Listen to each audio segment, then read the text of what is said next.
Seigneur, on veut te remercier pour l'Église.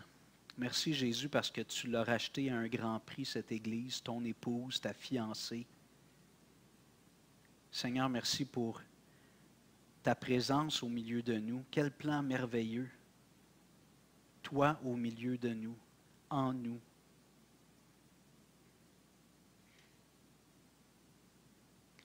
Seigneur, ce que tu veux depuis toujours pour l'être humain, c'est d'être en communion avec l'humanité, avec chaque être humain. Tu veux être en communion. On vient de prendre la table du Seigneur. Ce temps de communion intime que tu as eu avec les disciples lors de cette dernière Pâque avant ta crucifixion. Et ensuite qui a été institué comme un symbole à répéter sur une base régulière pour se rappeler ta mort expiatoire, ton corps brisé, ton sang versé, autour d'une table, un repas commémoratif, solennel. Tu dis à l'Église de Laodicée que tu tiens à la porte et tu frappes. Ton désir, c'est que l'on entende, que l'on ouvre la porte de notre cœur et que tu rentres en nous pour avoir ce repas, cette communion, cette intimité. Tu es merveilleux, Seigneur. Tu n'es pas simplement le juge de l'univers. Tu es le juge de l'univers, mais pas seulement le juge de l'univers. Tu es ce Dieu rempli d'amour qui est amour et qui veut être en relation avec chacune de tes créatures humaines, hommes et femmes. Et Seigneur, tu nous as convaincus, je pense la grande majorité d'entre nous, à ouvrir la porte, à t'accueillir. On l'a fait. Et maintenant, Seigneur, tu nous demandes d'être ce peuple nouveau, cette famille adoptive qui fait connaître cette réconciliation, cette vie nouvelle, afin que d'autres personnes, hommes et femmes, jeunes et vieux, puissent entrer en communion avec toi. Bénis-nous, Seigneur, s'il te plaît. Et je te prie de nous prendre, tu nous connais chacun d'entre nous, puis si on est honnête avec toi, on n'est pas toujours flamboyant pour toi. Il y a les épreuves de la vie, la maladie, les problèmes peut-être, les défis financiers, perte d'emploi, défis relationnels, des relations qui blessent. Il y a tout ça, Seigneur, puis ça fait qu'on se fait refroidir un peu des fois. On ne reste pas aussi chaud pour toi dans notre cœur, pas bouillant pour toi. Et on aimerait qu'à chaque fois que l'Église est réunie, ce soit une occasion de faire cette petite évaluation personnelle. Est-ce que je suis bouillant pour Jésus? Est-ce que mon cœur bouille d'amour pour Jésus? Et si ce n'est pas le cas, il n'y a pas de problème. C'est toujours possible avec toi de se repentir et de revenir à cet amour bouillant pour toi. Alors, donne-nous ce matin d'examiner nos cœurs et de ranimer la flamme si elle est un peu diminuée. S'il te plaît, on te prie, Père, au nom de Jésus. Amen.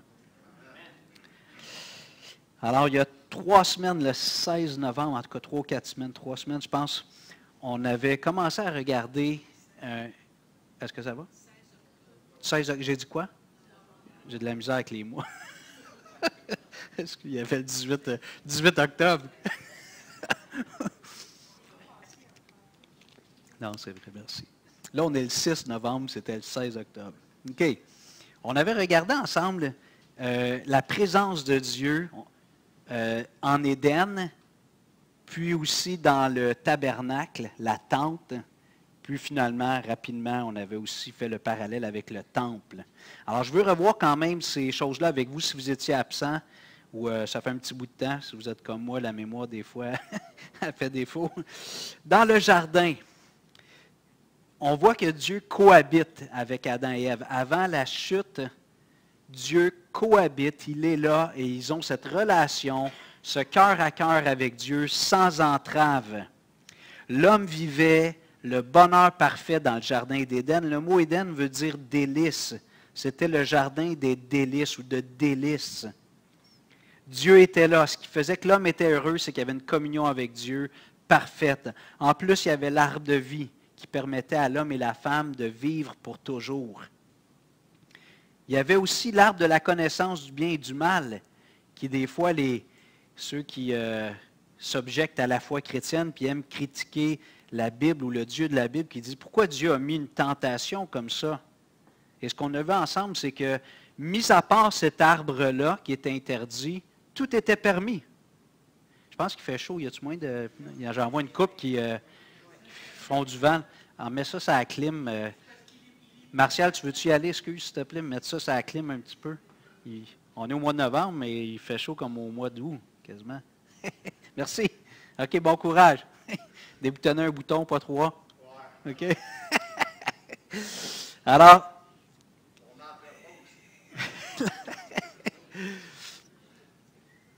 D'après moi, il est au mode chauffage, là. Il doit être au mode. OK, je reviens. Si je peux avoir votre attention.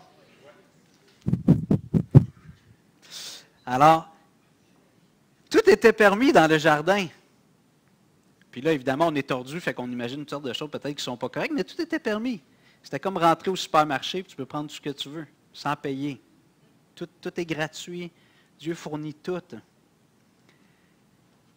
Mais puisque Dieu est Dieu, puis que nous, on est ses créatures, il fallait qu'il y ait au moins un commandement. Il fallait qu'il y ait au moins une directive, une interdiction, une directive où Dieu dit, si vous voulez me démontrer votre amour, ça va être certainement d'être en communion avec moi tous les jours. Mais rappelez-vous que je suis Dieu. Et l'obéissance, ça fait partie de l'adoration. Et c'est ce que des fois le cœur humain rebelle n'aime pas. Adorer Dieu, c'est l'obéissance. Peut-être vous avez déjà parlé avec des gens qui disent, on parle de la foi. Moi aussi, j'ai la foi, tu sais. J'ai ma spiritualité, je vais marcher dans la nature, je parle à Dieu, puis tout ça. Moi, je dis, c'est merveilleux. Mais ce que j'entends de ce que tu me partages, c'est que c'est une relation unidirectionnelle. Toi, tu parles à Dieu. Toi, tu lui demandes des choses. Mais est-ce que Dieu te parle? Est-ce que Dieu te demande des choses? Ça, c'est une relation. Sinon, on n'appelle pas ça une relation. Alors, Dieu, la seule chose qu'il exigeait à Adam et Ève, dans toutes les milliers, l'abondance, toutes les possibilités, il a dit, il y a juste une chose. Vous vous souvenez l'image avec les concessionnaires voitures, le supermarché, imagine que tu aimes les voitures, puis il y a un homme, on va dire Albi le géant, pour ne pas le nommer, qui a des concessionnaires d'à peu près toutes les marques, puis que là, il vient te voir, puis il dit, écoute, je te donne une carte, j'ai avisé tous mes directeurs de succursales, tu peux aller dans tous mes concessionnaires, tu choisis l'auto que tu veux, on te donne la clé, tu pars avec, tu la ramènes quand tu veux, même si c'est des usagers, c'est pas grave, on va s'en occuper. Mais il dit, tu vois-tu cette auto-là, sur toutes les milliers de possibilités, les centaines de modèles, il y a juste celle-là, je ne veux pas que tu prennes. Et là, on pourrait dire, il est bien cheap, Albi. Il est bien... Ah non, il me semble qu'on dirait qu'il est vraiment généreux. OK? Alors, d'adorer Dieu, c'est de lui obéir. Jésus dit, si vous m'aimez, gardez quoi? Fait que si on veut démontrer à Dieu qu'on l'aime, c'est d'obéir à Dieu. Donc Dieu met cet arbre-là de la connaissance du bien et du mal, qui était une occasion pour l'homme et la femme d'exprimer leur obéissance, leur soumission à Dieu. Dieu, ce n'est pas notre chum, ce n'est pas notre copain. Dieu est notre ami, Jésus est notre ami, mais c'est plus que ça, c'est Dieu. Et une façon de se rappeler ça, c'est de lui obéir, que Dieu puisse mettre certaines règles. Donc, c'est un lieu d'abondance. Dieu donne une épouse à Adam, une aide qui lui est semblable, une vis-à-vis qui est là pour compléter Adam dans qui il est, puis aussi l'aider à avoir une rétroaction sur lui-même. On voit que tous les deux étaient nus, donc littéralement, ils étaient nus, mais il n'y avait pas de gêne, il n'y avait rien à cacher. Donc, il y avait une transparence entre les deux, aucune honte. Donc, ce lieu, on peut dire que le jardin d'Éden était un lieu très saint. C'est un lieu très saint. Pourquoi? Premièrement, parce que Dieu était là. Et deuxièmement, parce qu'il y avait l'absence du péché. Il n'y avait aucune corruption, aucune souillure morale, spirituelle. Tout était parfait. Dieu était là. Un lieu très saint, le jardin d'Éden, là où l'abondance est là, l'arbre de vie, la consommation de l'arbre de vie faisait que l'homme et la femme allaient vivre éternellement. On n'a pas tous les détails, comment ça fonctionne, mais c'est ce qu'on comprend. Donc, c'était un lieu très saint parce que Dieu y était, parce qu'il n'y avait pas de péché et parce que l'homme et la femme adoraient et servaient Dieu sans aucune entrave. Malheureusement, la chute est arrivée, Genèse chapitre 3. Et là, ce qu'on voit rapidement, dès qu'Adam et Ève mangent du fruit, Dieu le soir vient pour avoir un petit temps de communion avec eux, dire bonne nuit, les border, je ne sais pas. Et là, ils vont se cacher. Adam va se cacher. Et là, Dieu dit, pourquoi tu t'es caché? Bien, il dit, je suis nu puis j'étais mal à l'aise. Avant ça, il n'y avait pas de problème. Là, il est mal à l'aise. Puis là, Dieu lui dit, est-ce que tu as mangé de l'arbre? Et là, Adam, au lieu d'avouer ses fautes, qu'est-ce qu'il fait? À cause de ma femme, à cause de Nathalie. Hein? René dit Anna. Puis là, Dieu dit, Nathalie, pourquoi tu as fait ça? C'est à cause du chien. Le serpent. C'est le serpent. Tout le monde blâme les autres. Tout le monde blâme les autres. Donc, pas capable d'avouer ses fautes. On s'accuse mutuellement. On se couvre. Même l'homme et la femme se sont couverts avec des feuilles parce qu'ils ne voulaient pas avoir cette relation authentique, transparente, et ils se sont cachés de Dieu. Donc, on voit que les relations sont brisées, et malheureusement, au-delà de ça, ce n'est pas juste une question de problème relationnel, c'est qu'étant donné que l'homme et la femme ont été séparés de Dieu, la mort est entrée en eux, puisque Dieu est la source de la vie. Je vais donner l'exemple, par exemple, d'un téléphone, d'un ordinateur portable. Donc, il y a une batterie, mais à un moment donné, il faut la brancher, l'appareil, sinon la batterie se vide. Donc, l'homme et la femme ont fait environ 900 ans sur la batterie. Je ne sais pas combien d'années après la chute. Là, il a vécu 900 quelques années, Adam. Mais à un moment donné, la batterie était morte. Et la seule façon de vivre éternellement, c'est d'être rebranché sur Dieu, qui est la source de la vie. Relation avec Dieu coupée, la mort est entrée. La mort spirituelle, c'est immédiat. On le voit, les relations, ils se cachent, ils s'accusent, ils se blâment. La mort physique est arrivée éventuellement, quelques centaines d'années plus tard pour nos premiers parents. Et éventuellement, si Adam et Ève n'ont pas été sauvés de leur vivant, je crois que oui, mais on spécule un peu, la mort éternelle. Au jour de notre mort, on tombe, c'est un peu complexe tout ça, puis on n'est pas certain comment ça fonctionne, mais quand on meurt, il y a un délai qui se passe évidemment entre la mort d'un être humain puis le retour de Jésus, mais un jour, il va y avoir un jugement. Puis tous ceux qui n'auront pas été rebranchés de leur vivant avec Dieu par Jésus, Dieu va les envoyer dans l'étang ardent de feu, ce qu'on appelle dans le langage populaire l'enfer. Dieu chasse Adam et Ève du jardin, ils n'ont plus accès à l'arbre de vie. Leur relation avec Dieu est brisée, ils n'ont plus cette communion. Mais Dieu est gracieux, c'est ça qui est merveilleux avec Dieu. Dieu, il leur fait des vêtements qui sont plus durables. Il y avait juste des feuilles. Il y a des animaux qui sont morts. On n'a pas le détail, mais on comprend qu'avec des peaux d'animaux, Dieu fait des vêtements à Adam et Ève. Donc, il y a des animaux qui ont été immolés, qui sont morts, pour que les êtres humains puissent être couverts. Et puis, Dieu les chasse, puis il leur dit, on va continuer quand même le projet. Vous allez cultiver la terre, puis vous allez vous multiplier, puis remplir la terre. Mais vous avez une date de... De comment? Péremption, merci. C'est ça que j'avais en tête, mais je ne sais pas pourquoi j'avais un petit glitch, je ne voulais pas dire le mauvais mot, mais une date d'expiration ou de péremption. Mais Dieu aime l'être humain. Je vous invite à aller avec moi dans Genèse 3, s'il vous plaît. Genèse chapitre 3.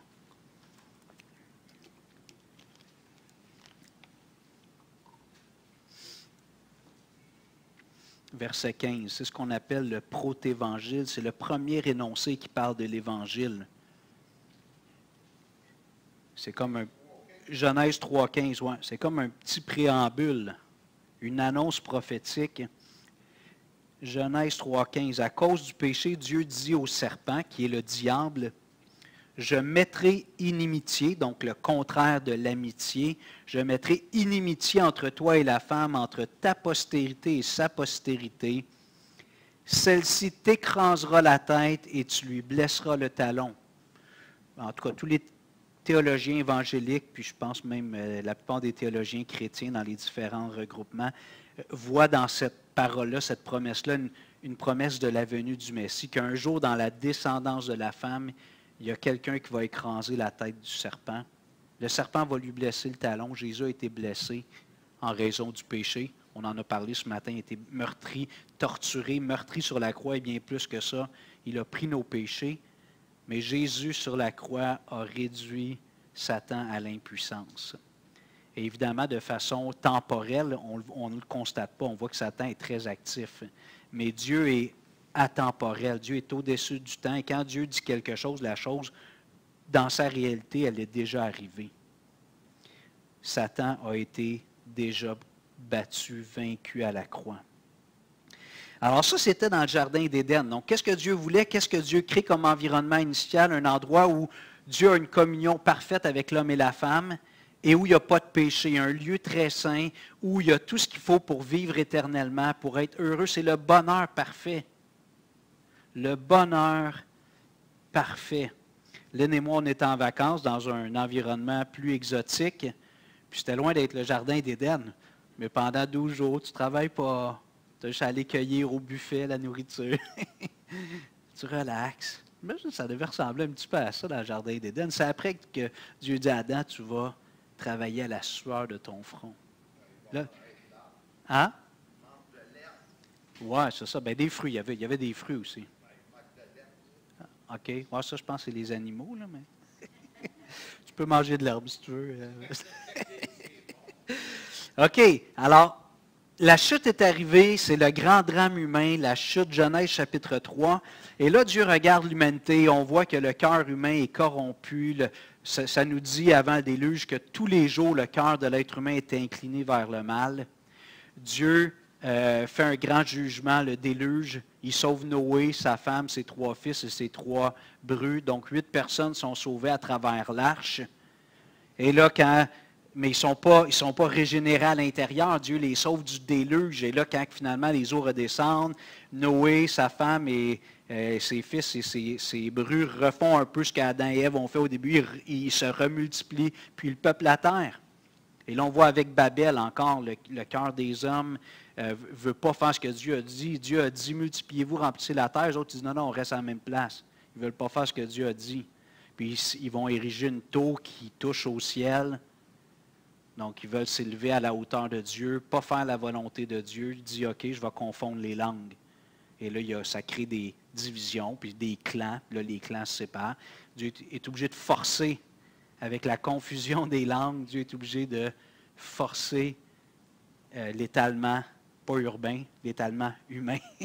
Et ce qui est fantastique, c'est qu'à la Pentecôte, juste un parallèle, Dieu renverse ce jugement-là. Il donne aux apôtres de parler dans d'autres langues que les gens comprennent pour créer un peuple uni, unifié à la gloire de Dieu, qui va faire la mission de remplir toute la terre.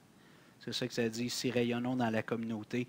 Notre premier champ missionnaire, c'est RDP. Il faut remplir Rivière-des-Prairies de la connaissance de Dieu. Ça, c'est notre mandat, rien de moins. Puis il faut déborder après ça par la grâce de Dieu. OK, alors là, l'être humain, et son cœur est tous les jours penché, incliné vers le mal. Dieu dit, j'ai un plan pour l'être humain, je l'ai annoncé dans Genèse 3,15. Un jour, je vais envoyer un homme qui va restaurer les choses, qu'on appelle le Messie, et qu'on connaît maintenant comme Jésus-Christ. Mais Dieu dit, quand je regarde l'humanité, c'est le fouiller. Il dit, je vais choisir un homme qui ne le mérite pas, qui s'appelle Abraham. Puis de lui, je vais créer un nouveau peuple. Ses descendants biologiques vont constituer la nation d'Israël. Allez avec moi, Genèse chapitre 12, s'il vous plaît. Genèse chapitre 12, versets 1 à 3.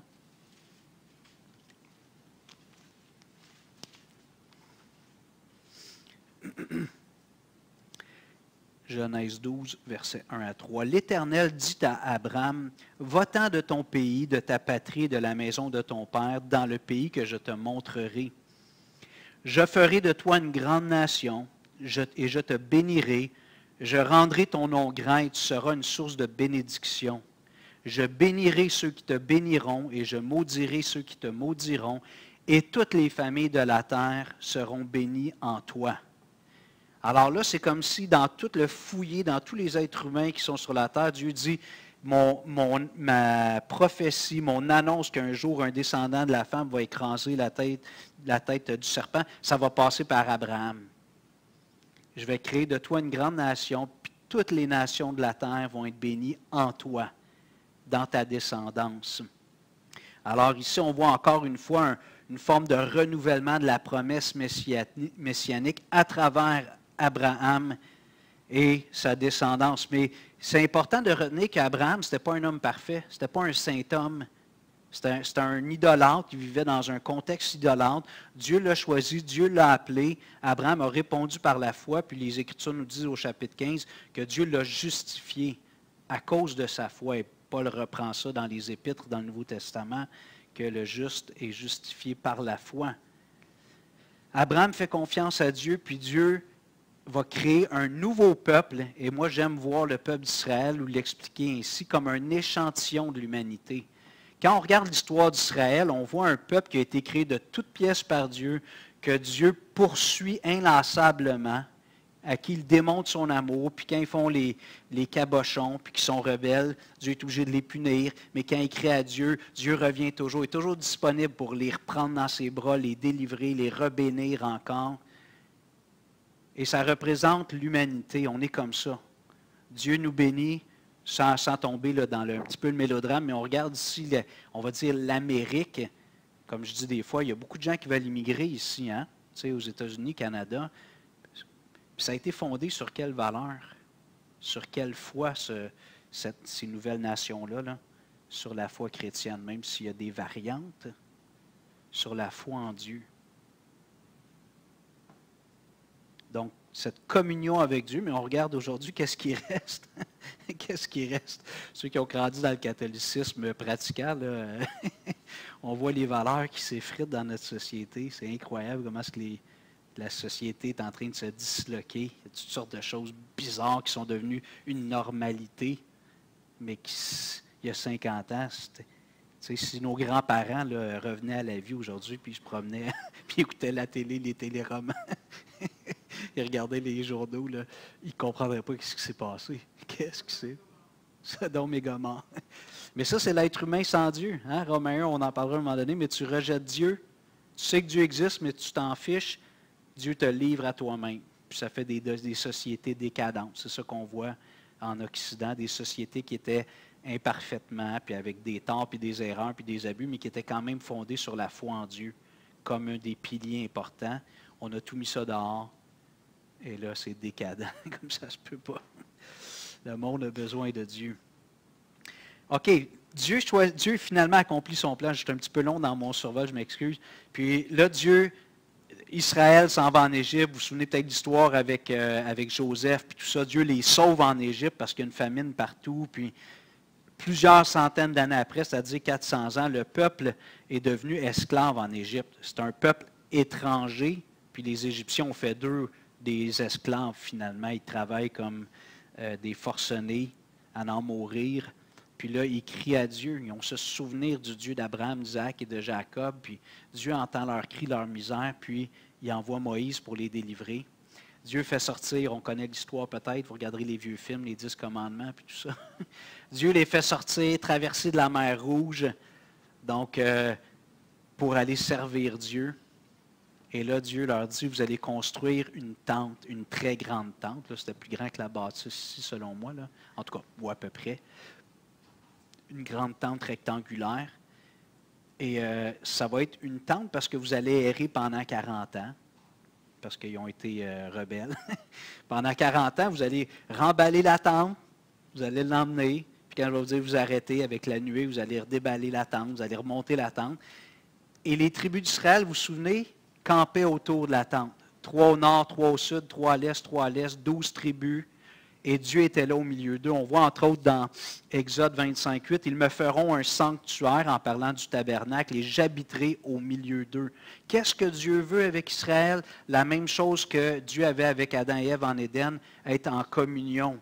Dieu voulait habiter, et de façon symbolique, Nombre 2, vous avez les références, il dit, l'Éternel parla à Moïse et à Aaron, et dit, les enfants d'Israël camperont chacun près de sa bannière, sous les enseignes de la maison de ses pères. Ils camperont vis-à-vis et tout autour de la tente d'assignation. Puis quand on voit le détail, c'est 3 à gauche, 3 à droite, 3 en haut, 3 en bas. 4 points cardinaux. Dieu habite au milieu. Mais à quoi servait le temple? Répondez-moi rapidement. À quoi servait le tabernacle, c'est-à-dire pas le temple? Qu'est-ce qu'on faisait là?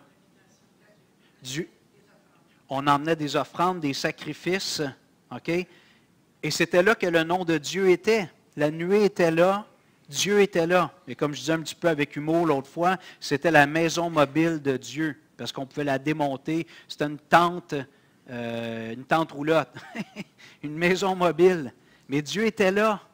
Évidemment, Dieu n'habite pas dans des constructions humaines, il est infini. Mais on savait que c'était là la maison de Dieu. Et ce qui était nouveau maintenant, contrairement au jardin d'Éden, c'est que pour être en communion avec Dieu, il y a quelque chose que Dieu a ajouté. Parce que dans le jardin d'Éden, il n'y avait pas de péché. C'est un lieu très saint. Maintenant, à cause du péché, il faut avoir un rituel de purification. Des animaux sont offerts en sacrifice et on vient avec leur sang et leur chair pour certains d'entre eux et ils ont payé pour nos péchés, pour les péchés du peuple d'Israël. Donc, pour aller rencontrer Dieu, il faut qu'il y ait ces sacrifices expiatoires qui payent pour les péchés et qui sont temporaires parce qu'il faut les répéter à tous les jours. Et là, le souverain sacrificateur, un seul homme, une fois par année, entrait dans le lieu très saint, là où il y avait l'arche de l'Alliance avec différents objets dedans qui étaient des souvenirs de ce que Dieu avait fait. Une fois par année, il allait là pour offrir le sang le jour de l'expiation de façon symbolique et il allait rencontrer Dieu une fois par année.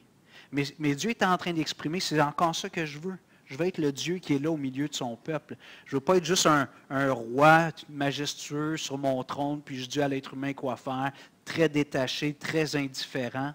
Dieu est à la fois loin parce qu'il est infini, mais il est à la fois près. Ce que Dieu veut, c'est une communion cœur à cœur. C'est merveilleux. Je vous dis ça, puis je t'ai émerveillé. Dieu qui a tout créé. Moi, je suis comme un grain de sable dans cet univers-là de rien. Puis Dieu me dit, Hugo, puis moi, je n'écoute pas pendant des années. Hugo, je veux rien savoir, laisse-moi tranquille. Hugo, je veux rien savoir, arrête. Y a-tu quelqu'un qui parle? Puis là, à un moment donné, à un moment précis dans ma vie, je ne sais pas pourquoi, ben, je pense que je le sais. Il y en a qui ont prié, puis là, c'était le temps du Seigneur. Dieu a dit, Hugo, toi, mon petit grain de sable, je t'aime. Puis je t'apprends aujourd'hui que tu portes mon image en toi. Je t'ai créé à mon image, à ma ressemblance. Mais cette image-là est toute fripée, est comme un miroir cassé.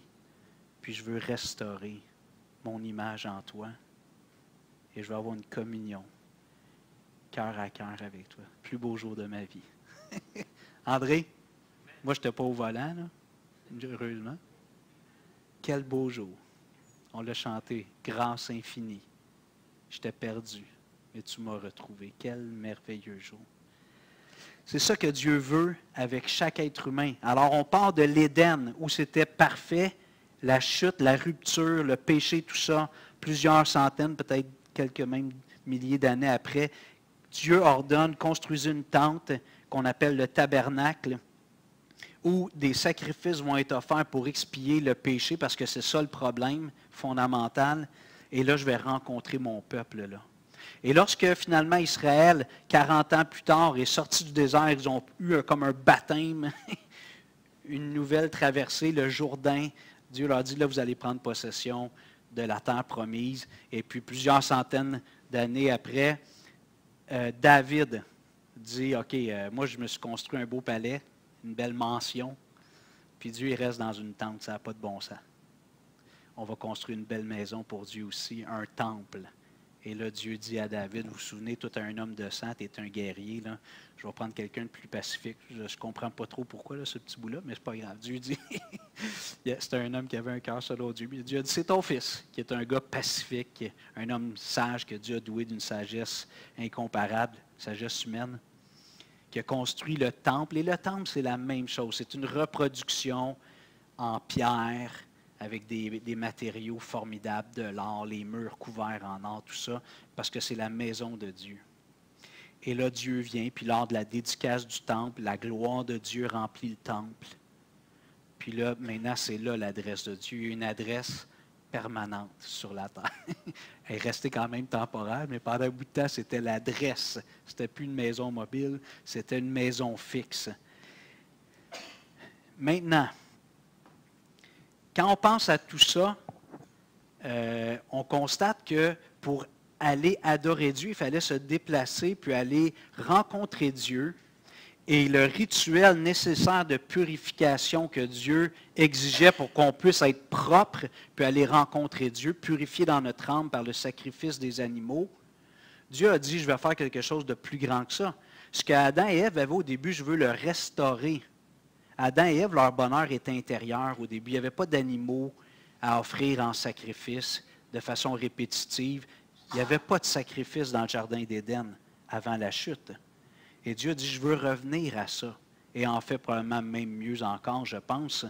Mais je veux recréer une nouvelle humanité, ce qui a été perdu, le paradis, ce lieu de délices, un lieu très saint, où il n'y a plus de péché, où l'homme et la femme vivent éternellement en communion avec moi. Je veux le recréer, ça. Alors, dans ce plan-là merveilleux, et vous vous souvenez quelle était la promesse à Abraham? C'est qui va être béni en toi? Toutes les familles de la terre, toutes les nations. Alors Dieu a dit, là pour l'instant, c'est juste les descendants d'Abraham qui sont ce peuple choyé, privilégié. Les gens pouvaient se convertir au judaïsme alentour. On appelait ça des prosélytes, puis ils pouvaient se convertir au judaïsme. La porte n'était pas fermée. Mais là, Dieu a dit, écoute, moi je suis ambitieux. Là. Je ne me contenterai pas d'un petit lopin de terre au Moyen-Orient, je veux toute la terre. Parce que c'est ça mon plan initial. Que toute la terre soit remplie de la gloire de Dieu. Alors Dieu n'a pas fini son projet. Et Dieu dit, je vais aller un pas plus loin. Je ne viendrai pas juste dans une nuée ou dans une colonne de feu, je vais venir dans un corps humain à travers la personne de Jésus. Rendez-vous dans Jean chapitre 1, s'il vous plaît, dans vos Bibles.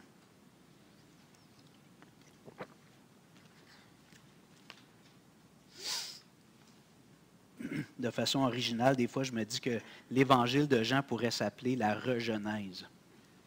Il y a la Genèse, puis Jean, il commence comment? C'est quoi les premiers mots? Au commencement. Pareil comme Genèse chapitre 1. Mais là maintenant avec la venue de Dieu. Au commencement était la parole. Et la parole était avec Dieu. Et la parole était Dieu. Elle était au commencement avec Dieu. Toutes choses ont été faites par elle. Et rien de ce qui a été fait n'a été fait sans elle. En elle était la vie. Et la vie était la lumière des hommes. La lumière luit dans les ténèbres. Et les ténèbres ne l'ont point reçue. Et la parole a été faite chair, et elle a habité parmi nous, pleine de grâce et de vérité. Et nous avons contemplé sa gloire, une gloire comme la gloire du Fils. Je m'excuse, je suis allé au verset 14. J'ai sauté de 5 à 14.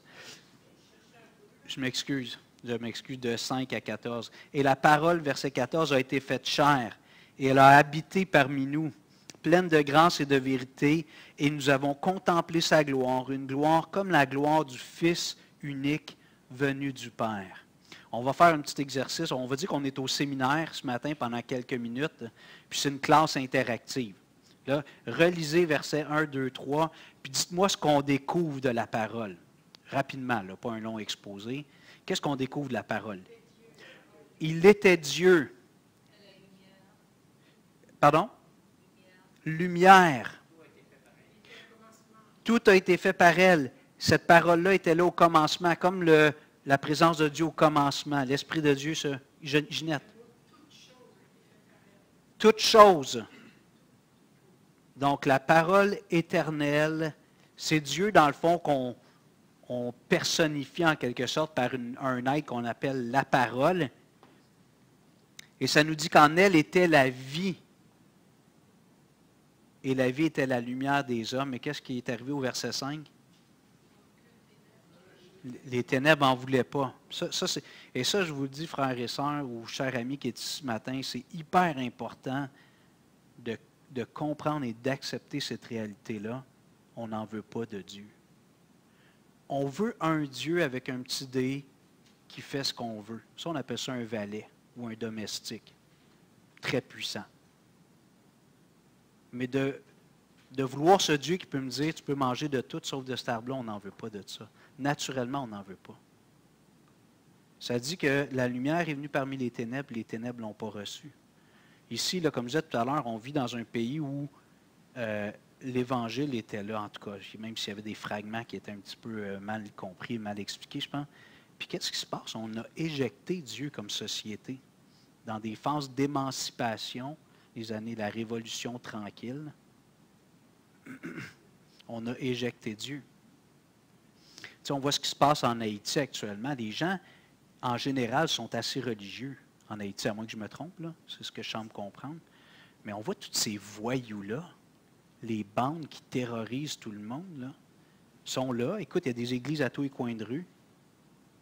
Dis-moi là, je me trompe, là, les frères. Écoute, tu vas aller prier et adorer Dieu, c'est possible en Haïti. Puis tu as cette bande de voyous-là. Ils l'ont. La lumière est là, mais ils n'en veulent pas. Ils pensent que le bonheur, c'est de s'enrichir matériellement au prix de faire du tort aux autres, les voler, de terroriser les gens. OK, fait que ça, c'est Haïti. Mais ici, c'est pas mieux. Ça a été comme en douceur, puis c'est toute l'immoralité qui s'implante. On éjecte la moralité, les valeurs judéo-chrétiennes. Ça, c'est l'être humain. Et ça, c'est important de l'accepter. Puis il ne faut pas regarder les autres avec jugement.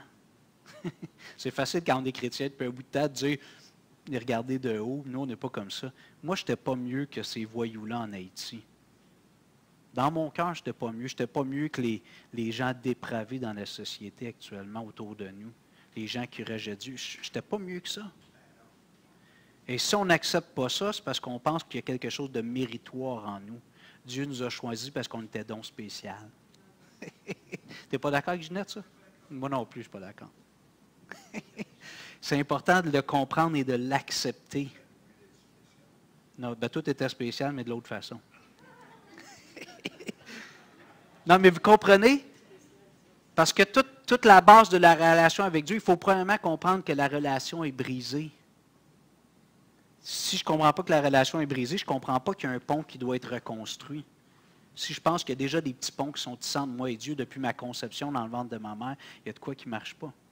Je vous encourage, si jamais vous avez des questionnements là-dessus, à m'en parler à un frère, une sœur. C'est super important. Si tu ne comprends pas que tu es mal pris, que tu es perdu, tu es coupable, tu es condamné, tu n'as pas besoin de rédemption. Tu as besoin d'un Dieu qui va t'aider à avoir une vie un peu plus le fun, un petit peu plus de sagesse, un petit peu plus de protection. Ce n'est pas ça la conversion, ce n'est pas ça le salut. Alors Dieu décide, et là quand on regarde au verset 14, regardez bien dans Jean 1, 14, « Et la parole a été faite chair ». Là, on a comme un être qui est esprit, infini, qui vient dans une forme de tente. Puis une des choses qui est remarquable, c'est que le tabernacle, si je me souviens bien, était fait avec des peaux d'animaux. C'est vrai? Dieu vient dans une tente faite de peau encore. Mais là, une peau humaine. Dieu vient dans un corps humain. Et qu'est-ce que ça dit après? Et elle a quoi? Habité. Habité. Le mot grec là, qui est employé ici, c'est skenoo. Pas que je veux paraître comme un érudit, je ne maîtrise pas du tout le grec. Mais ça veut dire littéralement tenter. Tu sais, quand on dit hey, on va aller tenter là-bas, là, en bon québécois, ça veut dire qu'on va aller planter notre tente et on va dormir là cette nuit. Littéralement, on pourrait dire tenter ou camper. Elle a tenté, pas une tentation, mais une tente. Elle a tenté ou elle a habité parmi nous. Dieu, dans l'Ancien Testament, habitait dans une tente. Quand Jésus est venu, Jean choisit un mot en utilisant la même imagerie, le même concept. Dieu est venu habiter parmi nous. Mais ça caractérise le fait que ça nous rappelle l'Éden, ça nous rappelle le tabernacle, le temple. Qu'est-ce que Dieu voulait fondamentalement? Habiter au milieu de son peuple. Ce qui est nouveau depuis la chute, c'est que pour être en communion avec Dieu, il faut qu'il y ait un rituel ou qu'il y ait une phase de purification à cause du péché. Et Jean nous dit ici que Dieu est venu, juste dire pour le transport adapté, Nicole connaît bien ça, il va peut-être avoir des gens qui vont, quand ils sont supposés d'attendre, il y a 1 heure de fixé, fait que juste pas s'inquiéter, si vous voyez le transport adapté. Ah, oui, mais il faut qu'il attende. Il y a 1 heure, puis il faut qu'il attende le monsieur. On n'a pas à... OK? OK. C'est ça. Fait qu'il attend, il est d'avance, tant mieux. Mais il faut qu'il attende. Ah, c'est à 1h30? Ah, OK. OK. Ah, excuse, c'est pour Nicole? C'est-tu Mme Deveau? Non, non, on ne va pas lui dire d'attendre. OK, je continue, on reste concentré, il me reste quelques instants. OK, je vais arrêter bientôt. Jean 14, je termine avec ce passage-là. Jean chapitre 14.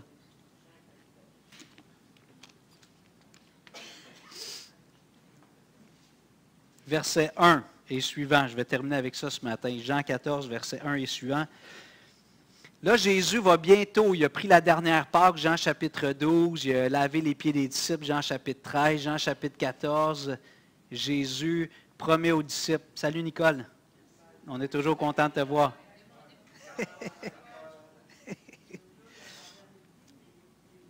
Ouais, c'est peut-être parce qu'il n'a pas reculé son air, je ne sais pas. Que votre cœur ne se trouble point.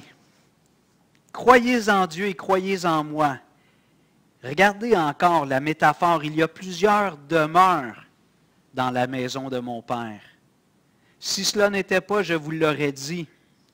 Je vais vous préparer une place. Et lorsque je m'en serai allé et que je vous aurai préparé une place, je viendrai, je vous prendrai avec moi, afin que là où je suis, vous y soyez aussi. Qu'est-ce que Jésus veut? Qu'on habite dans la maison de Dieu. Il ne veut pas juste qu'on vienne à la maison une fois par année. Il veut qu'on habite dans la maison. Il y a une chambre pour Daniel, une pour Dieu veut là. Peut-être la même, mais on ne sera pas mariés, fait que peut-être on va vivre dans des genres de dortoirs de luxe, je ne sais pas. Mais le Seigneur est en train de nous préparer une place et il dit ce que je veux faire, c'est vous emmener dans la maison du Père. C'est là que l'homme est heureux, dans la maison de Dieu. Je vais juste refaire un survol rapide pour garder le fil conducteur. En Éden, le lieu où Dieu résidait, c'était dans le jardin en quelque sorte, où l'homme et la femme rencontraient Dieu. Après, avec Moïse, c'est le tabernacle, la tente, et le temple en pierre finalement qui a remplacé la tente, qui est devenu un lieu permanent.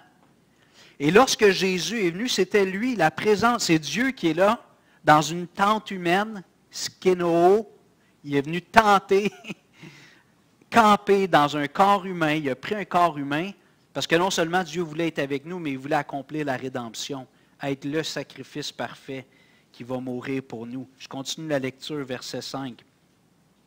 Vous savez où je vais et vous en savez le chemin. Thomas lui dit, Seigneur, nous ne savons où tu vas. Comment pouvons-nous en savoir le chemin? Jésus lui dit, on aime bien ce verset-là, je suis le chemin, la vérité et la vie. Nul ne vient au Père que par moi. Tu veux aller un jour dans la maison du Père pour l'éternité, il y a un seul chemin. C'est Jésus. Il n'y a pas d'autre chemin. Un seul chemin. Ce n'est pas une religion. C'est offert à tous les hommes, toutes les femmes de toutes les nations. Et je rappelle que les premiers chrétiens, c'était des gens qui avaient l'air plutôt de ce qu'on appelle des Arabes aujourd'hui, une allure moyenne du Moyen-Orient.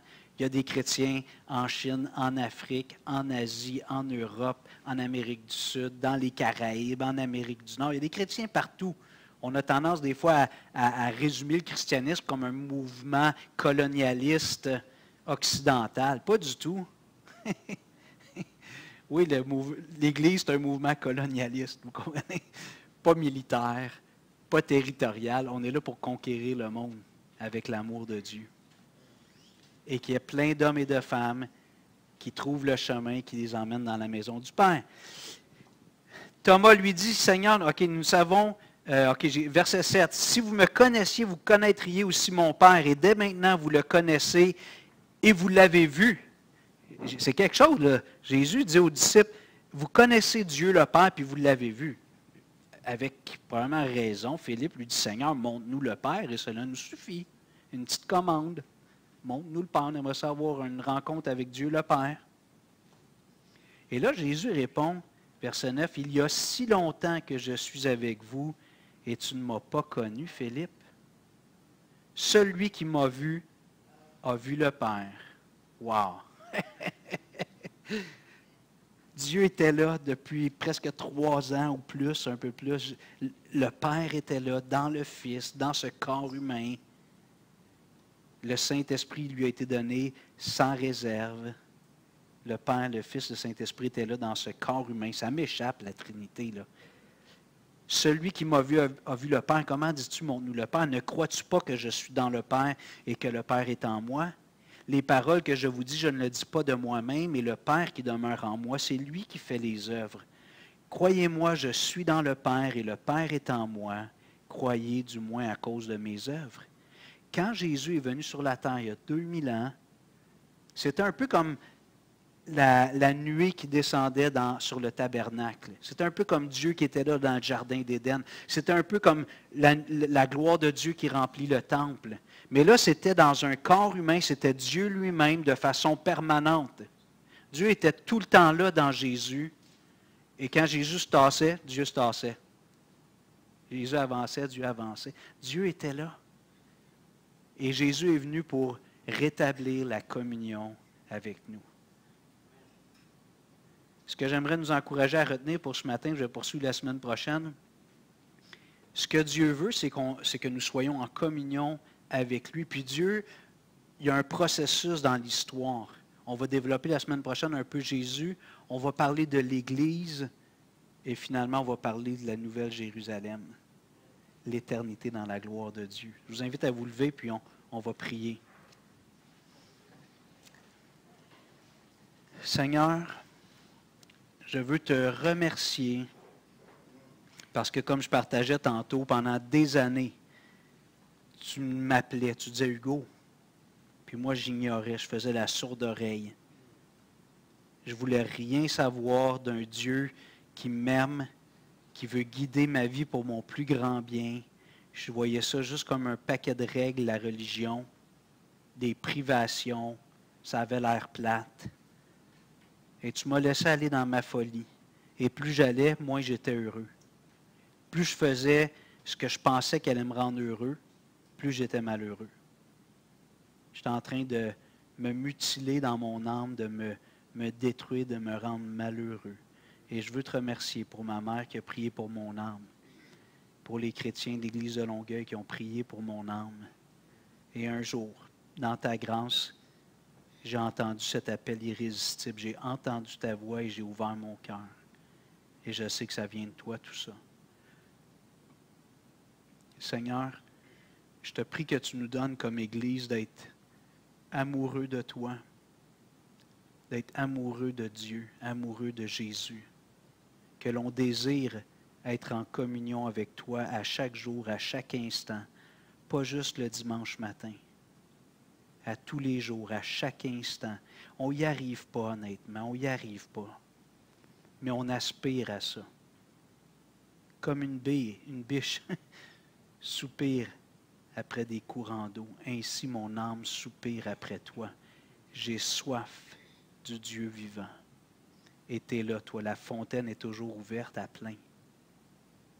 Tu nous invites juste à venir à s'abreuver à chaque instant en Jésus. Alors, je te prie que chacun d'entre nous, on ait ce désir renouvelé jour après jour. Et si quelqu'un ici n'a jamais ouvert la porte de son cœur, je te prie de frapper, de lui donner un cœur qui entend et qui ouvre la porte à Jésus. S'il te plaît, notre Dieu. S'il te plaît, au nom de Jésus. Amen. Amen. Merci.